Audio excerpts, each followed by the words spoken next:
Hello everyone, and welcome back to our channel. In today's lesson, we're diving into something super useful. 30 of the most common English phrases you can use in everyday conversations. These are the kinds of phrases native speakers use all the time. They're short, simple, and super practical. And once you know them, your English will instantly sound more natural and fluent. Not only will these expressions help improve your listening and speaking skills, but they'll also help you express yourself more confidently. Whether you're chatting with a friend, asking for help, or just making small talk. We'll go through real-life conversational examples so you can hear how these phrases are used naturally and learn how to use them in your own speaking. By the end of this video, you'll be able to understand and use these expressions with confidence and ease in real conversations. Before we jump in, don't forget to subscribe and hit the bell icon so you never miss one of our daily English lessons. All right, grab your pen, your notebook, and let's get started. Part 1, Everyday Reactions. So let's imagine this. You're chatting with a friend, and they say, "Guess what? I just won a free trip to Japan." Now if you reply, "Oh, nice," you're not wrong, but it doesn't feel very alive, does it? Let's do better. Try saying, "No way, that's amazing." Feel the energy in that? That's how native speakers show excitement. It's natural. It's emotional, and it makes the conversation come alive. No way is a super common reaction in English. You hear it all the time when someone is surprised, whether it's good news or something shocking. Your friend says, "I got front row tickets to the concert," and you say, "No way." Or they tell you, "I actually met Taylor Swift," and you go, "No way, that's insane." It's short, expressive, and full of feeling. Here's another one I love. You're kidding. Imagine your coworker tells you, "I wore mismatched socks to work and didn't even notice." You smile and say, "You're kidding, that's hilarious." It shows surprise and a bit of humor. You can use it in both serious and playful situations. Someone says, "I lost my phone again," and you say, "You're kidding, that's like the third time." And of course, there's the classic, "Wow." Such a small word, but wow, it's powerful. You see a beautiful photo of a sunset over the ocean. "Wow, that's stunning." Someone tells you they graduated top of their class. "Wow, congratulations." You can stretch it out for effect. "Whoa!" Or whisper it for drama. "Wow." It fits almost anywhere. Now here's a phrase that sounds like a question, but it's really a reaction. Seriously?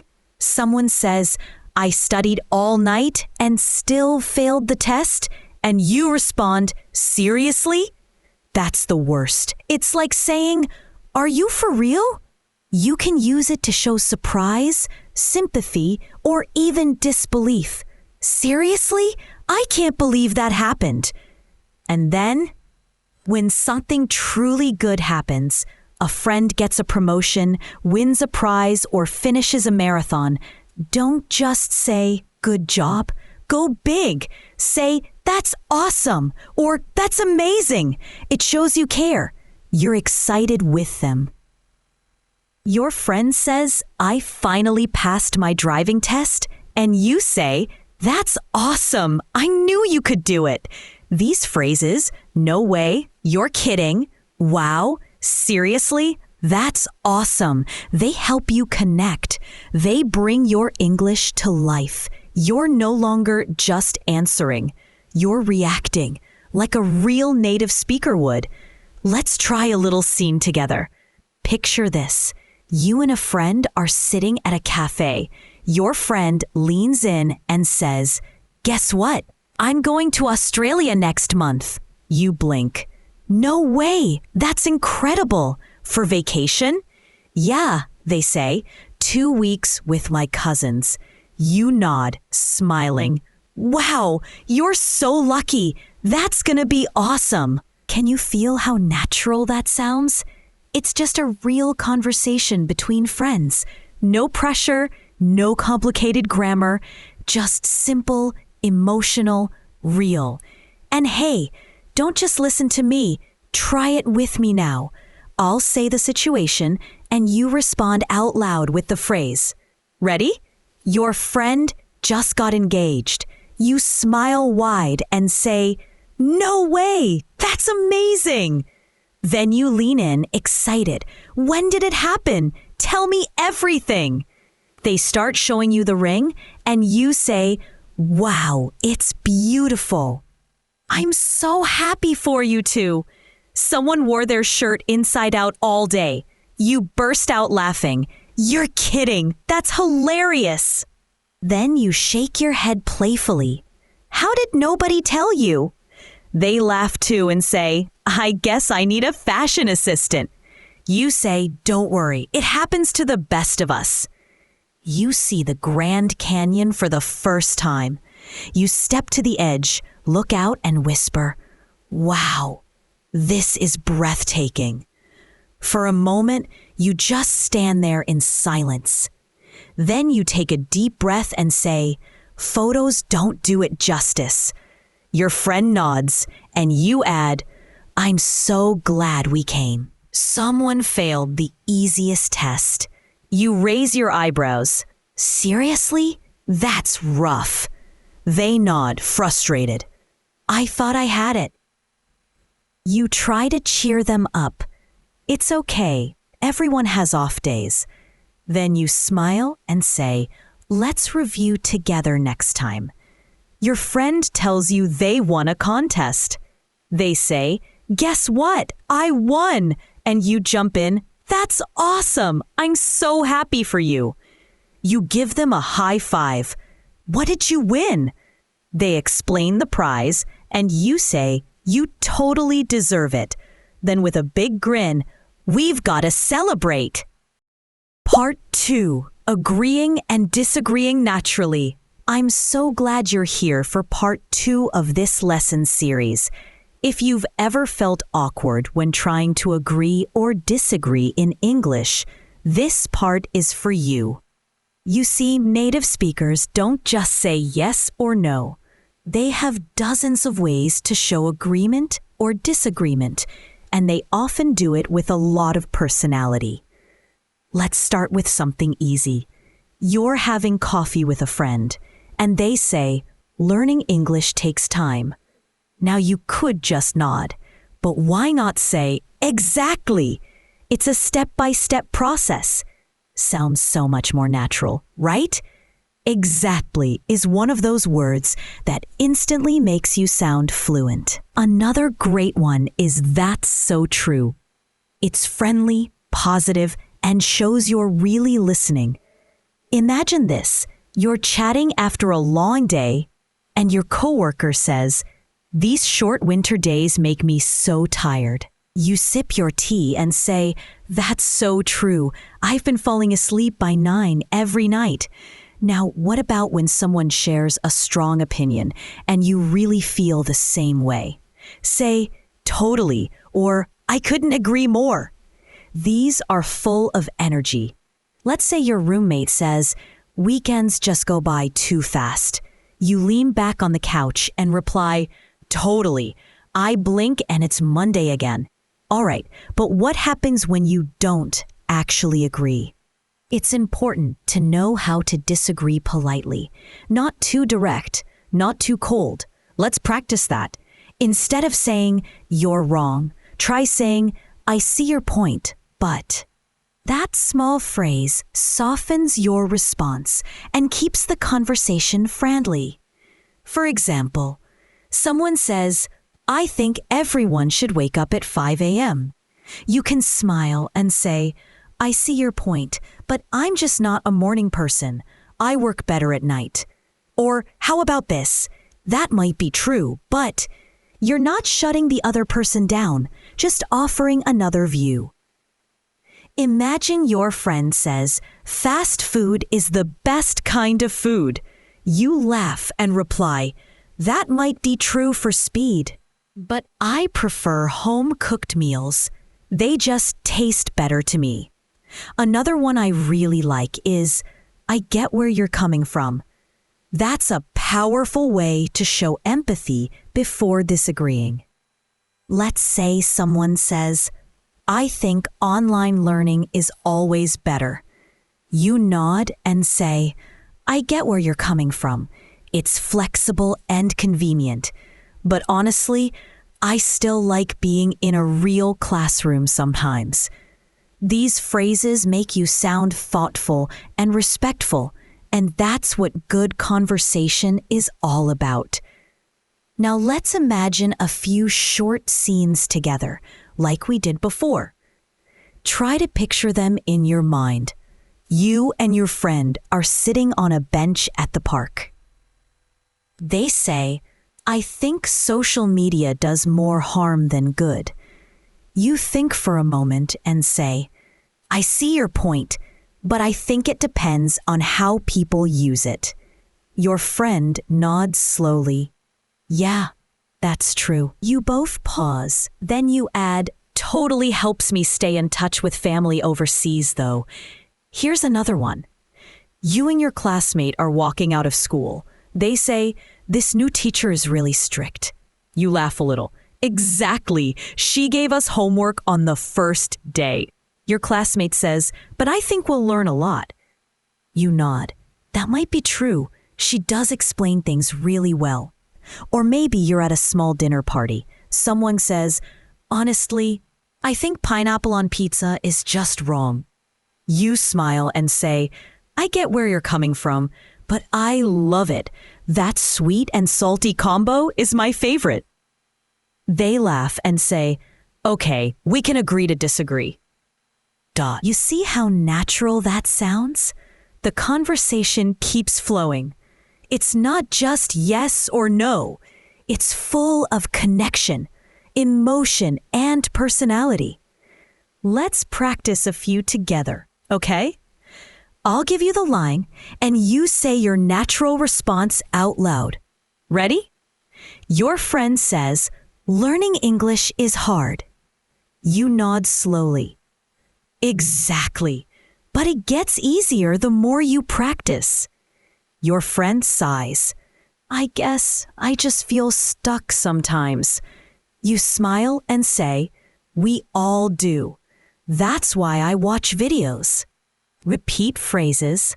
"Talk to myself," anything to stay in the flow. They chuckle. "Maybe I'll try that." Someone says, "I think dogs are better than cats." You laugh a little. "I see your point. Dogs are loyal and super friendly." Then you add, "But I'm more of a cat person. I like their independence." They smile. "Yeah, cats are chill. I just wish they listened more." You joke. "They listen. They just pretend not to." They say, "This movie is so boring." You shrug. "That might be true. The story is kind of slow." Then you add, "But I really like the music. It sets the mood perfectly." They nod. "Yeah, the soundtrack's not bad."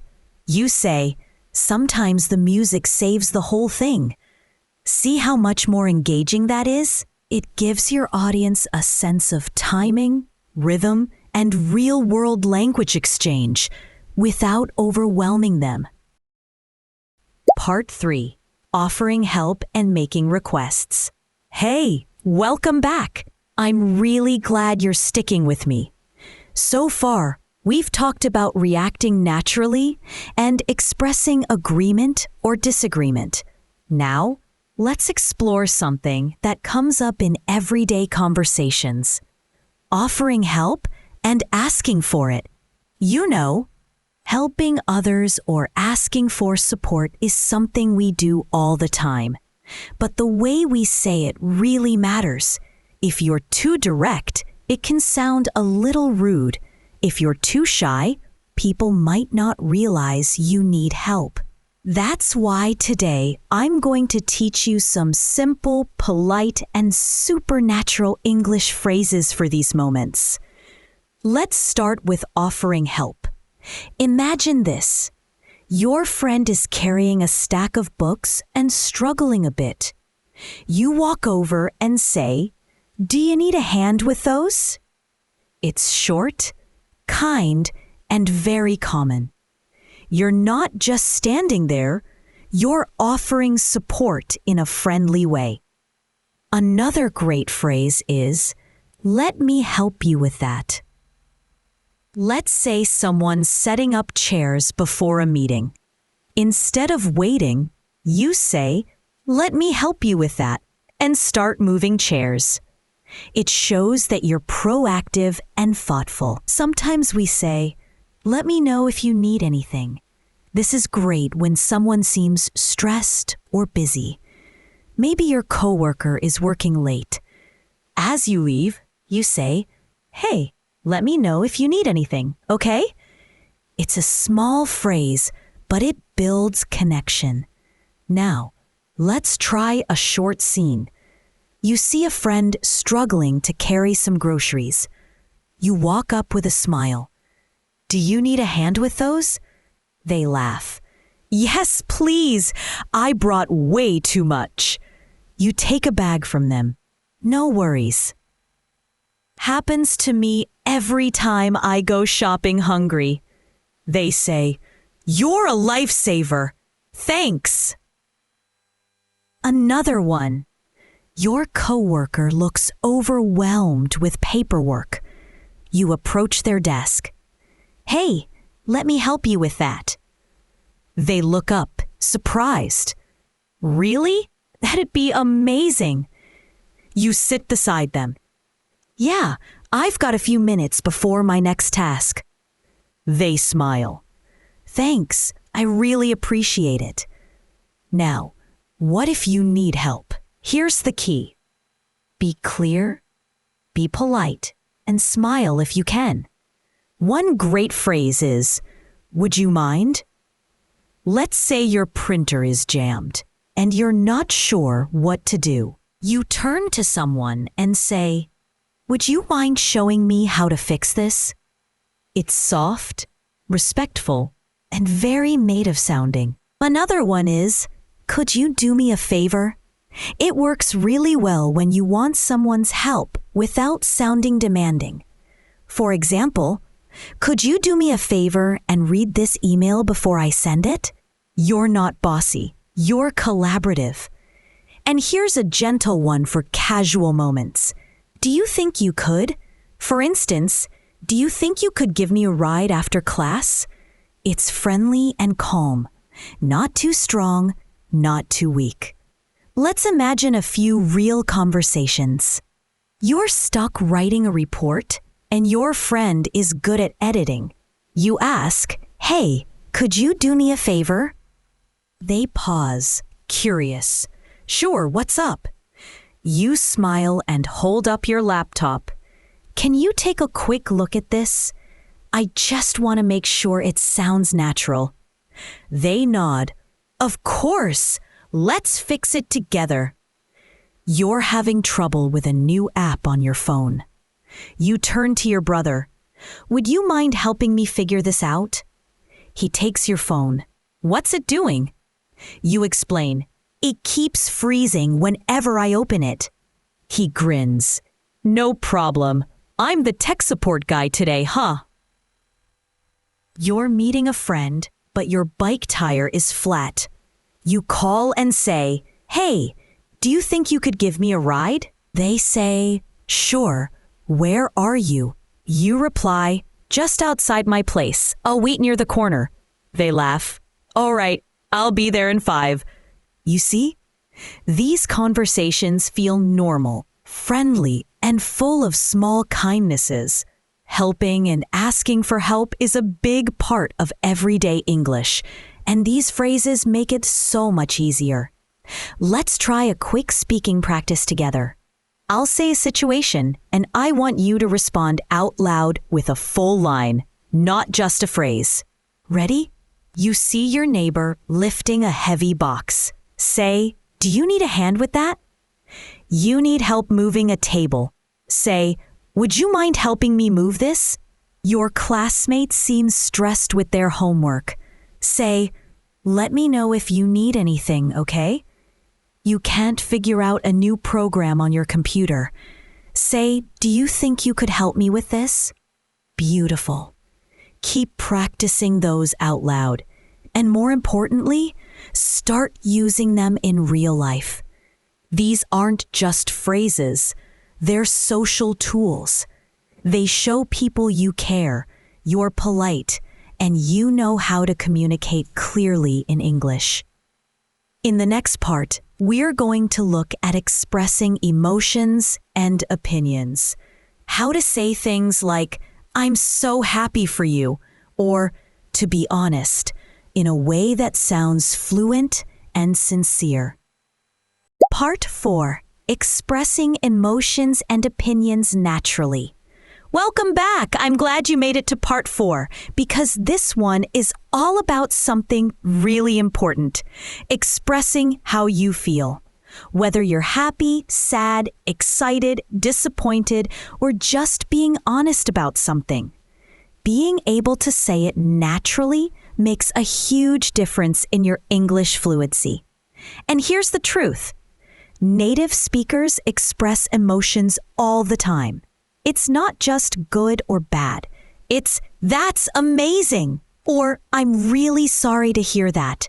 These little expressions are what bring your English to life. Let's start with something positive. You're talking to a friend and they tell you, "I got the job." Instead of just saying congratulations, you could say, "That's awesome. I'm so happy for you." It sounds warm. It sounds real. You're not just reacting, you're connecting. Let's build a little scene around that. Your friend says, "I got the job I applied for." You smile big and say, "That's awesome. I'm so happy for you." They nod. "Thanks. It's been a long time coming." You say, "You totally deserve it. I knew you'd get it." They laugh. "Well, now I just hope I survive the first week." Another great one is, "I'm so glad to hear that." It's gentle and joyful. Imagine your cousin says, "The surgery went well." You respond, "I'm so glad to hear that. What a relief." That little phrase is full of support. Now let's flip it. What if someone shares bad news? You never want to say something too casual like, "Oh, okay." That sounds cold. Instead, use expressions like, "I'm really sorry to hear that," or "That's too bad." These small phrases show kindness. Let's say a friend says, "My dog is sick." That's sad. You look them in the eye and say, "I'm really sorry to hear that. I hope they get better soon." It makes a difference. Let's act it out. Your friend says, "My dog isn't doing well. He's been at the vet since yesterday." You say, "Oh no. I'm really sorry to hear that." They nod, "Yeah, it's been rough." You gently add, "I hope he recovers soon. Keep me posted, okay?" They smile, "Thanks, that means a lot." There's another helpful phrase when you're giving your honest opinion. You can say, "To be honest," or "honestly speaking." It sounds real. It softens what you're about to say, especially if it's not very positive. Let's say a friend cooked dinner and the food was, okay, not great. You don't want to be rude, but you want to be honest. You say, "To be honest, it was okay, but I think it needed a bit more salt." You're being clear and still kind. Here's how that might go. Your friend says, "So, what did you think of the soup?" You take a breath and say, "To be honest, it was okay, but I think it needed a bit more salt. They nod slowly. Yeah, I wasn't sure if I added enough. You smile. The texture was perfect though. I loved the veggies. They say, thanks, next time I'll try more seasoning. See how honest and supportive that sounds?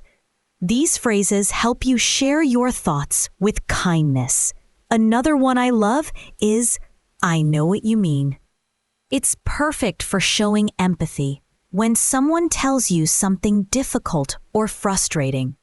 Let's say your friend says, I've been so stressed with work lately. You say, I know what you mean. I've been feeling the same way. You're not trying to fix it. You're just connecting. Let's do one more dialogue. Your classmate says, I can't focus when I study at home. It's always noisy. You nod and say, I know what you mean. It's hard to concentrate with so many distractions. They say, exactly. I've started going to the library more often. You respond, that's a smart move. I might try that too. These short, emotional phrases, that's awesome. I'm sorry to hear that. To be honest, I know what you mean. They help you speak like a real person, not a textbook. They show that you care, that you're listening, and that you're part of the conversation, not just watching from the outside. Let's wrap up this part with some quick practice. I'll say the situation. You say a natural emotional response out loud. Your friend just got accepted to university. Say, that's amazing. I'm so happy for you. Someone tells you their grandmother passed away. Say, I'm really sorry to hear that. Your coworker says, I've been working weekends for the past month. Say, I know what you mean. That's exhausting. You're asked about a movie you didn't like. Say, to be honest, it wasn't really my thing. Great job. You're not just learning phrases, you're learning how to feel in English, how to sound real, and how to connect with people in a meaningful way. In the next part, we'll take this even further by talking about how to make small talk, handle uncertainty, and express future plans. It's going to be packed with practical, everyday language that you'll use all the time. So stay tuned. And as always, keep practicing and keep speaking English. See you in Part 5. Part 5. Handling Uncertainty, Planning and Small Talk. I'm so glad you're here for Part 5 of our series. Today, we're talking about something super useful. What to say when you're not totally sure, when you're making future plans, and how to sound natural during small talk. Let's start with uncertainty. In real conversations, we don't always have the answer right away, and that's okay. But instead of just going, I don't know, you can use more natural, polite expressions like, I'm not sure. Let me check and get back to you. Maybe. We'll see. These are phrases that sound relaxed, confident, and friendly, and they're perfect when you need a moment to think. Here's a simple scene. Your friend asks, Are you free tomorrow? You think for a second. I'm not sure. I might have something in the afternoon. They ask, Can you let me know? You say, Yeah, definitely. Let me check and get back to you later tonight. They reply, Cool, just text me when you know. See, you're not saying yes or no, but you're keeping the conversation friendly and open. Sometimes you're just not ready to decide yet. In that case, maybe or we'll see are perfect. Your classmate says, Do you want to join the study group? You reply, Maybe. I've got a lot on my plate this week. They say, No pressure, just let me know. You nod, Thanks, I'll think about it and let you know by Friday. Now let's move into making plans. Native speakers have so many casual ways to talk about future activities. Here are a few that will help you sound more natural. I'm planning to. I'm thinking of. I might. I'm hoping to. Let's say someone asks what your goals are for the weekend. Instead of saying, I want to clean, try this. I'm planning to clean my room and finally organize my books. It sounds smooth and relaxed. Or imagine your friend asks, are you going to the gym this week? You could say, I'm thinking of going on Wednesday. Depends how work goes. Let's build a scene around this. Your friend says, so, any plans for the weekend? You reply, yeah. I'm planning to visit my aunt. She just had surgery. They nod. Oh, that's kind of you. You add, I'm also hoping to get some writing done if I have time. They smile. Sounds like a meaningful weekend. Now let's talk small talk. Those little conversations we all have just to stay friendly or keep a connection going. You'll hear phrases like, so how's everything going? What have you been up to? Did you hear about? By the way, these are great for keeping a conversation going, even with someone you don't know very well. Let's try this one. You run into an old coworker at a coffee shop. You smile. Hey, long time no see. How's everything going? They say, not bad, just keeping busy. You? You reply, same here. Work's been non-stop lately. Then you add, by the way, did you ever finish that photography course? They grin. I did. I even started a little side business. With small talk, it's not about deep topics. It's about keeping things light, friendly, and open. You're showing interest, asking questions, and staying connected. Let's practice some together. I'll give the situation. You say the natural phrase aloud. Ready? You're not sure if you're free tomorrow. Say, I'm not sure. Let me check and get back to you. You want to clean your room this weekend. Say, I'm planning to clean and organize a bit. You run into a classmate you haven't seen in a while. Say, hey, long time no see. How's everything going? You want to ask about a shared interest. Say, by the way, have you been reading anything good lately? You're not ready to say yes to a plan. Say, maybe, I just need to check my schedule. Perfect. These phrases may sound simple, but they're so powerful in real life. They help you sound fluent, friendly, and in control of your own message. In the next part, we'll take things further by looking at polite exits, confirmations, and everyday casual responses. Little phrases that help you sound natural when ending conversations, agreeing softly, or reacting to the small stuff. Until then, keep practicing and keep speaking English. See you in Part 6. Part 6. Polite exits, confirmations, and casual responses. We've learned how to react naturally, agree and disagree, ask for help, express emotions, and talk about plans. That's a lot, right? But here's something just as important: knowing how to wrap up a conversation politely, confirm something without sounding robotic, and use those little everyday expressions that make your English sound casual and confident. Let's start with something you use every single day: ending conversations. In English, we don't usually say just goodbye. That can sound a little stiff or formal. Instead, we use phrases like, talk to you soon, I'll catch you later, take care, I've got to run.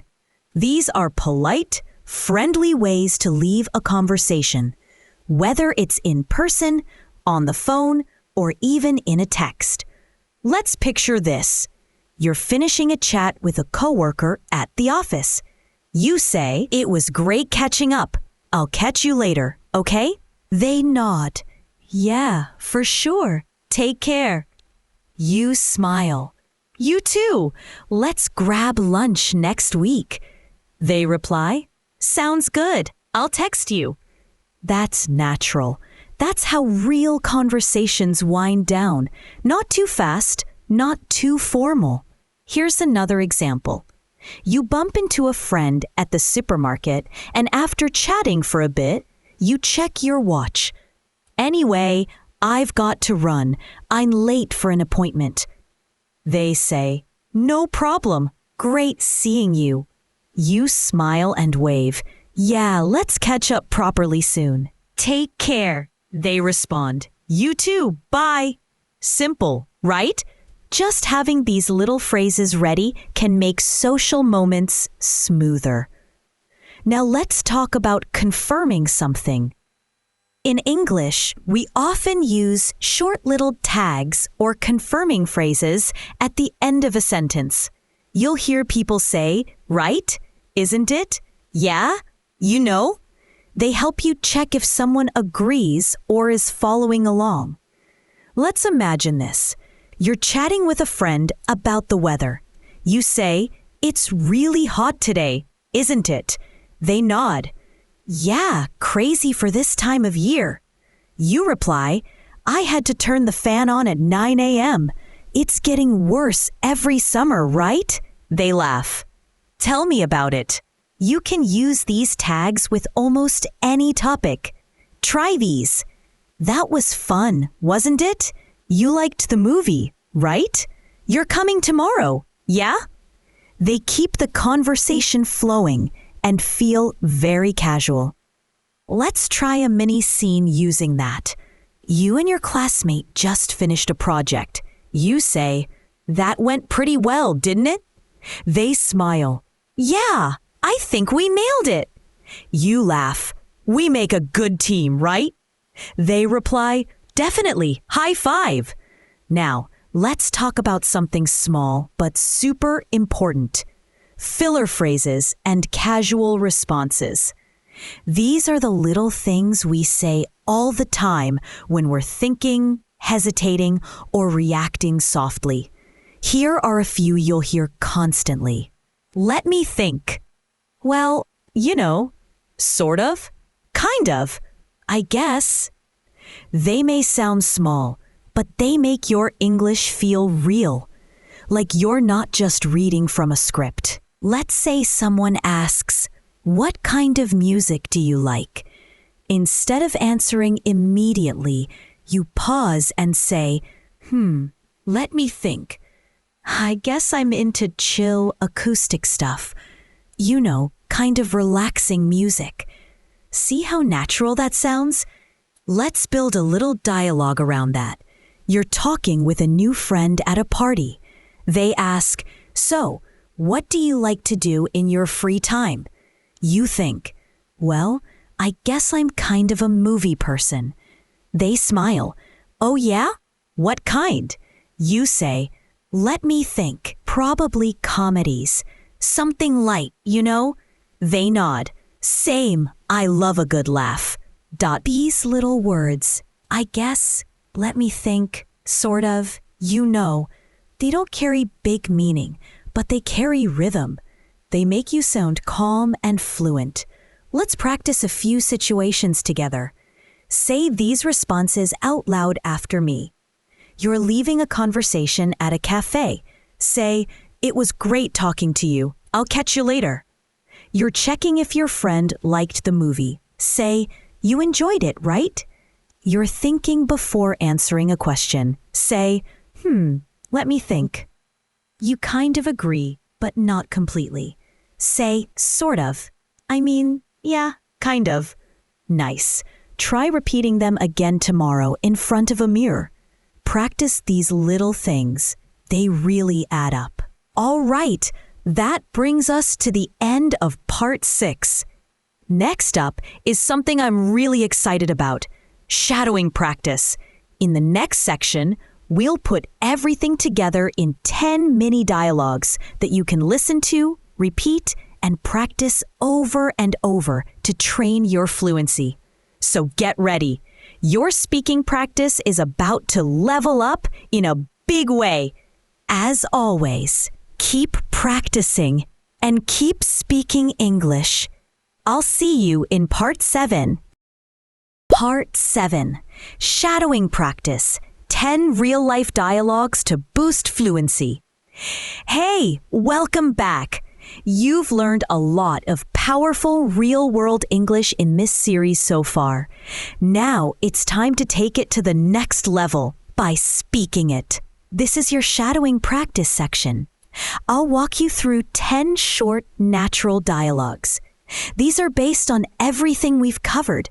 Reactions, opinions, help, small talk, you name it. Here's how to shadow. Listen to the dialogue once. Then repeat each line with me. Match my rhythm, tone, and feeling. Do it again until it feels easy. That's fluency in action. Ready? Let's begin. Dialogue 1. Surprise at a cafe. A. You'll never believe this. I just got promoted. B. A. No way. That's amazing. A. I start the new role next week. B. Wow, I'm so happy for you. We've got to celebrate. Definitely. Coffee's on me today. Dialogue 2. Feeling stressed. A. I've been feeling so overwhelmed lately. Yeah, I know what you mean. Same here. Too much work, not enough time. Exactly, we all need a break sometimes. Let's plan a chill weekend soon. Dialogue 3. Offering help. Ugh, this box is way heavier than I thought. B. Do you need a hand with that? Yes, please, my arms are about to fall off. No problem, let's lift it together. Thanks, you're a lifesaver. Dialogue 4. Asking for help. Hey, could you do me a favor? B. Sure, what's up? A. Can you check the grammar on this report? B. Of course. Let's go over it now. A. Awesome. Thank you so much. Dialogue 5. Polite disagreement. A. Pineapple on pizza is the best. B. I see your point, but just can't do sweet and salty together. A. Come on, it's delicious. B. Maybe I'll give it another try. Someday. A. I'll convert you eventually. Dialogue 6. Making plans. A. What are you up to this weekend? B. I'm thinking of going hiking. Need some nature. A. Nice. I was planning to do laundry, but this sounds better. B. Join me. I'll bring snacks. You've convinced me. I'm in. Dialogue 7. Small talk and check-ins. A. Long time no see. How's everything going? B. Not bad. Just staying busy. You? A. Same here. Life's been a bit crazy. B. Tell me about it. Want to grab lunch sometime? A. Absolutely. Let's set it up. Dialogue 8. Honest opinion. So, did you like the movie? To be honest, it wasn't really my thing. Yeah? Too slow? B. Sort of. The acting was great, but the story dragged. Fair enough. Not every movie hits. Dialogue 9. Ending a conversation. All right, I should get going. B. Yeah, me too. It was great talking. Let's catch up again soon. Sounds good. I'll text you. Cool. Take care. Dialogue 10. Confirming details. You're still joining the meeting at 3? Right? B. Yeah, I'll be there. Just finishing something up. Cool. It's in room 204, isn't it? B. Exactly. See you there. Awesome. Don't be late. Nice job. Each of these dialogues is designed to sound just like a real-life conversation. Short, casual, and full of natural English. Now that you've heard all 10, it's time to turn listening into speaking. This is where the real fluency building happens. Practice tips. Listen to each dialogue 2 or 3 times. Repeat out loud. Match my energy, speed, and tone. Try acting out both sides by yourself. Memorize 1 or 2 scenes and use them with friends. You're not just learning English, you're living it. The more you shadow, the more fluent you'll become. Your mouth will move faster. Your memory will lock in new phrases, and your confidence will skyrocket. Next up is Part 8, our conclusion and fluency building tips to help you continue growing every day. Keep going strong and keep speaking English. Part 8, Conclusion and Daily Fluency Tips. Wow, what a journey this has been! If you've made it all the way through parts 1 to 7, I want to say something very simple but very true. I'm proud of you. Seriously, most people don't stick with language learning, but you've just spent time learning real, practical English that will actually help you speak more naturally, confidently, and fluently in the real world. Let's take a moment to look back. You've learned how to react naturally with phrases like "no way" and "you're kidding." Agree and disagree politely using "exactly." That might be true. Offer help or ask for it. "Do you need a hand? Would you mind?" Express emotions and opinions. "I'm so glad." To be honest. Make plans, handle uncertainty, and master small talk. End conversations smoothly. "Talk to you soon. I've got to run." Use filler phrases and confirmation tags like "sort of," "right?" And finally, you've shadowed real-life dialogues, not just memorizing, but training your fluency muscle. But here's the big question now. How do you keep going? How do you take this and make it part of your real daily life? Let me give you a few powerful tips that can help you build a routine and stay consistent. Practice in small bursts every day. You don't need hours. Even 5 to 10 minutes a day is powerful if you do it with focus. Pick 3 phrases each morning. Say them out loud in the mirror. Use them in a sentence. That's it. Do it every day, and those phrases will become part of you. Shadow short dialogues often. Rewatch part 7. Pause after each sentence. Imitate the tone, speed, and emotion. Don't just say the words. Feel them. Pretend you're in the scene. It's one of the fastest ways to improve your pronunciation and rhythm. 3. Talk to yourself. Yes, really. Walking around the house, describe what you're doing. "I'm making coffee. I'm thinking of going for a walk later." This builds fluency because you're using English in context, even if no one's listening. 4. Keep a speaking notebook. Every time you learn a new phrase, write it down. Then, write a sentence using it, and once a week, review your notebook out loud. It's like training your brain to speak. 5. Speak more. Wait less. Don't wait until your English is perfect. Start speaking now, even if it's messy, even if you make mistakes. Fluency doesn't come from perfection. It comes from practice. Before we end, I want to leave you with this final thought. Learning a language isn't about sounding like a robot. It's about sounding like you in English. So be real, be kind, be expressive, react, ask, answer, joke, laugh. Use the language to connect, not just to impress.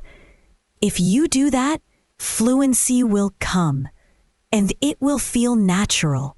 So thank you from the bottom of my heart for spending this time with me. If you enjoyed this video, let me know in the comments. And if there's a topic you want to learn next, phrases for dating, job interviews, travel, whatever, I'd love to help. Don't forget to like, subscribe, and hit the bell so you never miss a lesson. And as always, keep practicing, keep growing. I'll see you soon. Take care.